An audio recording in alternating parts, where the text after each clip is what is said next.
Ipinagpatuloy ngayong araw ang paghahanap sa kanang makina ng Piper Seneca plane na sinakyan ni Secretary Jessie Robredo. Kailangan ng Civil Aviation Authority of the Philippines ang makina para masimulan ng kanilang investigasyon sa pagbagsak ng eroplano. Mula sa Masbate, may ulat on the spot si John Consulta. John? Yes, Rafi, sinimulan na nga ng Coast Guard ang kanilang misyon na hanapin itong kanang makina ng bumagsak na Piper Seneca plane na sinakyan ng nasirang DILG Secretary Jessie Robredo. Pasado alas 7 ng umaga nang magsimulang dumating ang mga gamit at tauhan ng Philippine Coast Guard dito sa Command Center sa Masbate.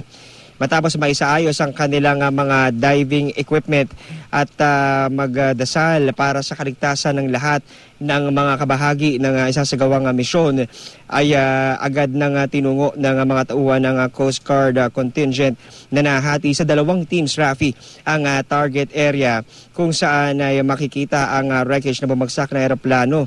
Dahil nga walang trimix air supply ay tanging compressed oxygen lamang ang kanilang mga gamit.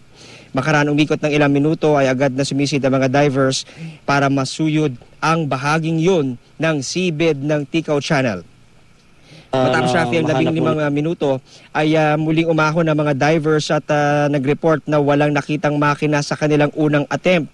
Plano ng Coast Guard na magsagawa na agad ng pangalawang dive ngayong hapon at ipagpatuloy ang pagsuyod sa paligid ng crash site. Na mahanap mo na yung location ng makina na yun.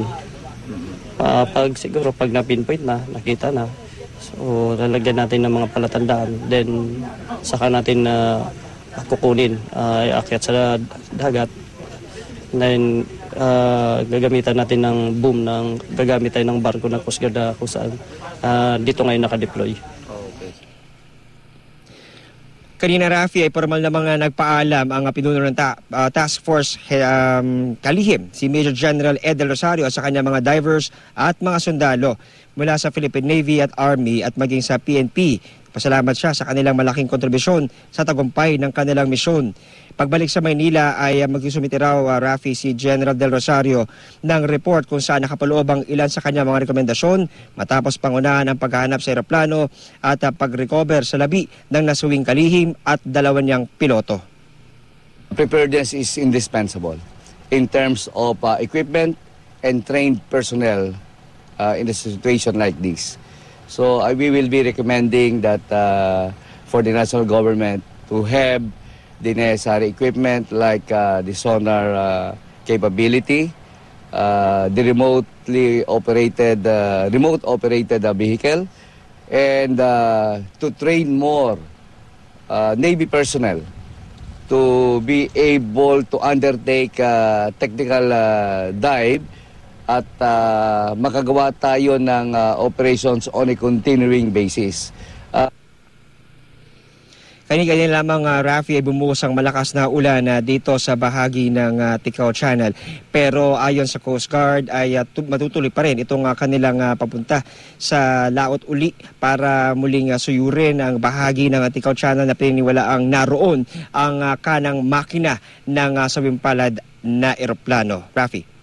John, nung sumuyod yung sonar, nagkaroon ng sonar search dyan at nakita nga yung fuselage, hindi ba na-pinpoint dito yung kanang makina ng naturang eroplano?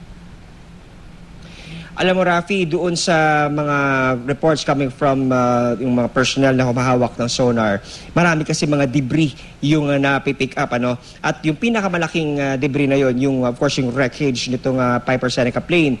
Pero doon sa kanilang recovery, ang pinakapinuntirya talaga ay itong pinaka-main wreckage. Kaya lang ay dahil nga doon sa napakahirap na proseso ng pag-aakyat nito, pag-aahon nito mula doon sa 180 feet, ay iniahon na ito dito sa surface. Marami doon sa mga parte nito ang nagkakalas-kalas.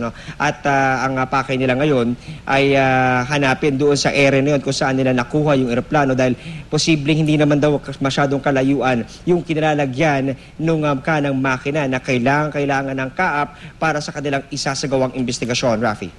Okay, maraming salamat, John Consulta.